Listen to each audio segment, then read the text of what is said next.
The wind howled like a vengeful beast, hurling snowflakes into Walt Thompson's lined face.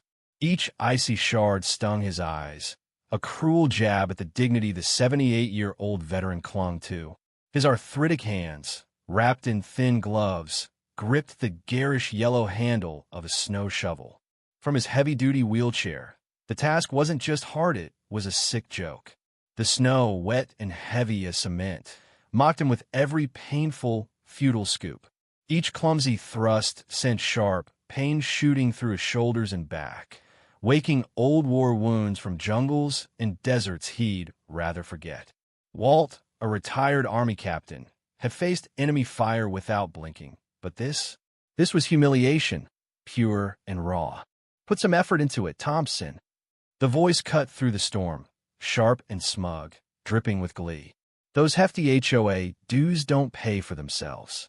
Everyone in Pinewood Grove pulls their weight. Walt didn't look up. He didn't need to. He knew Margaret Heller's presence, her oppressive aura like a weight on his chest. Pinewood Grove's HOA president stood there, arms crossed over her pricey parka, a smirk twisting her thin lips. But it wasn't just her words that pinned Walt in this frozen nightmare. It was the glint in her gloved hand, a small, dark object, not quite aimed at him, but close enough to chill his blood. An airsoft pistol, maybe, but in this moment it was a gun. A threat. Walt, who'd led soldiers through hell, felt a new kind of fear. Not of death, but of this petty tyrant exploiting his age, his disability, all under the guise of community standards. "I can't, Ms. Heller," he rasped, his voice nearly lost in the wind. "My doctor's letter, it's on file. I'm not supposed to do this." Heller scoffed, stepping closer, her boots crunching loudly. "Excuses, always excuses. A little work builds character, Thompson. People see you sitting cozy in that house your daughter pays for. Time to earn your keep." She waved the pistol toward a small walkway by the community mailboxes, a path nobody used in storms like this. It was HOA property, sure, but the Plowshare VY Sealways late-handled it. Heller wasn't here for snow. She was here to break him.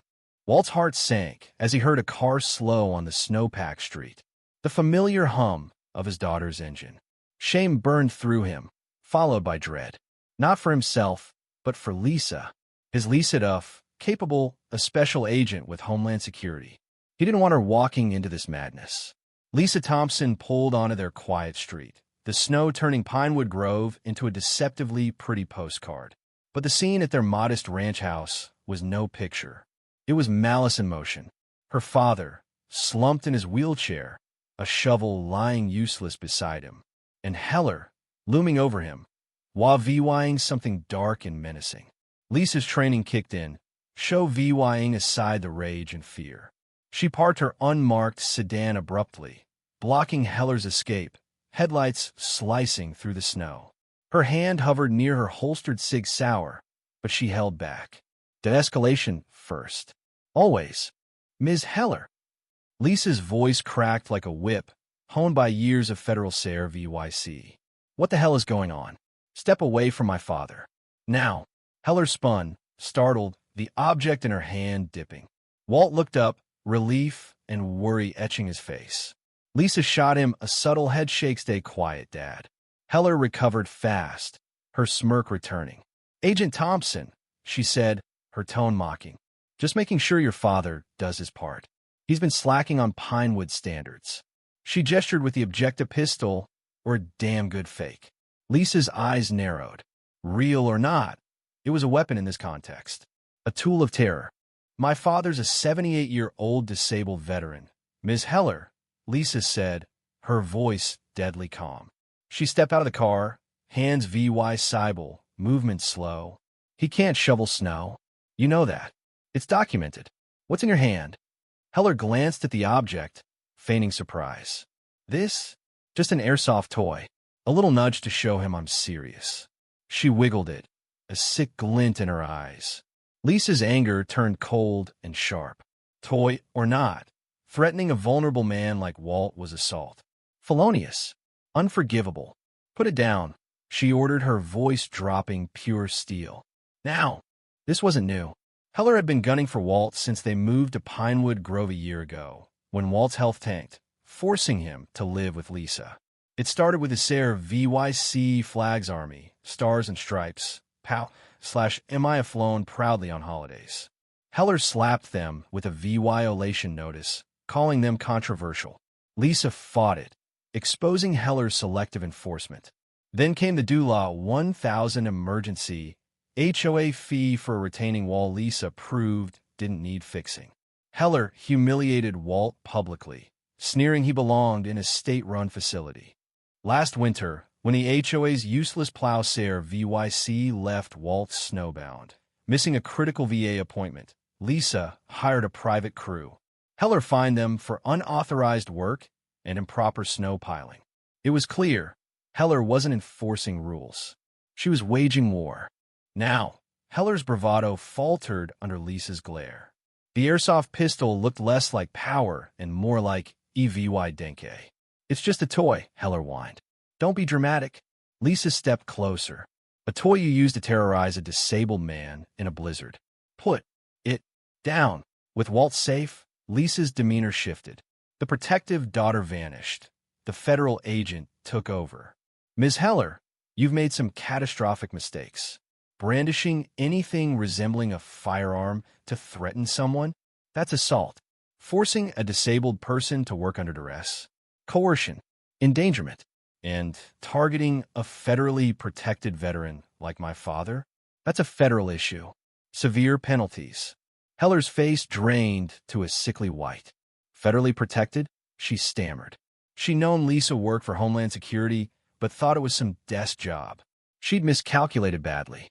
Lisa pulled out her phone, not for 911, but for Tom Bradley, a retired lawyer neighbor with a security camera aimed at the mailboxes. Tom, it's Lisa. Sorry to call on a Saturday, but I've got a situation. Any chance your camera caught Heller with my dad at the mailboxes in the last 45 minutes? A pause. Then Tom's voice. You're in luck. I've got clear footage of Heller while VYing something at your dad. Saw VYing it now. Lisa's relief was electric. Video et vous dense. Undeniable. She called 911, reporting the assault, clarifying the weapon was likely airsoft, but used to threaten a disabled veteran.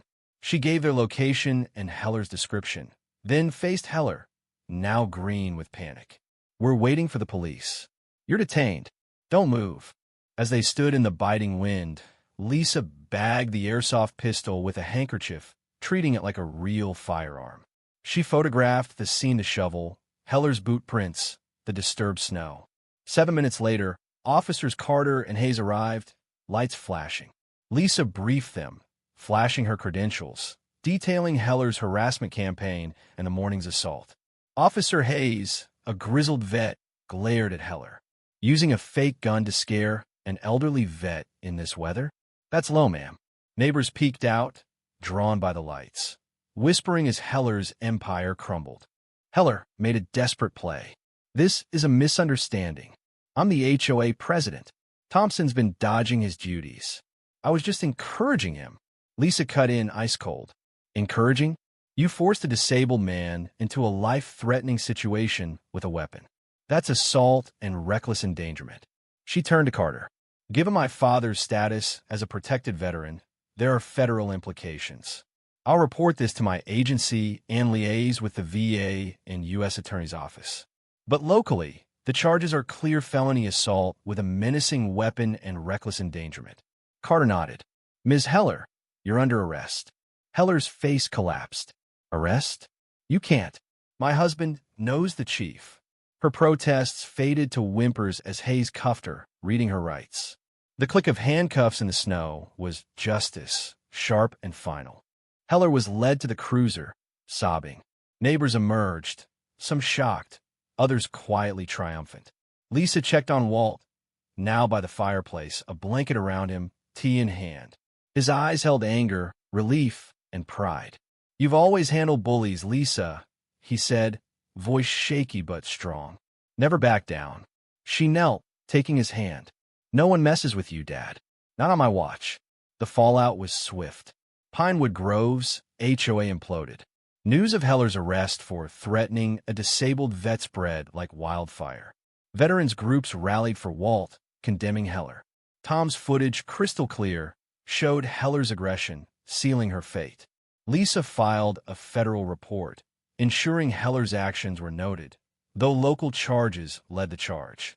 Heller, facing damning EVY Denke, pleaded guilty to felony menacing and misdemeanor reckless endangerment. Her sentence: 3 years probation, 6 months home confinement, fines, restitution to a veterans charity Walt chose, and a permanent ban from HOA rolls. She issued a public apology, printed in the local paper and HOA newsletter. Her house sold at a loss, her shame complete. Pinewood Groves, HOA reformed, electing a fair board that scrapped Heller's cruel rules and started a volunteer program for elderly residents. Walt, once humiliated, became a local hero. He spoke at a Veterans Day event, not about his ordeal, but about respecting veterans and fighting petty tyranny. He started a veteran support group, his spirit reignited. Lisa, quietly admired, continued her work, her love for her father a beacon. Spring came, melting the bitter snows. Walt's flags flew proudly, symbols of resilience. Pinewood Grove, scarred but wiser, learned what community meant. Justice, slow but sure, had prevailed. But questions linger. Was Heller's punishment enough? Or did she deserve jail? Should HOAs have this much power over vulnerable people? Could Walt and Lisa have fought back sooner? Or was this showdown INEVY table? What would you have done in Lisa's should escalate or go full force? Drop your thoughts below, hit that like button, and subscribe for more stories that spark debate and demand justice.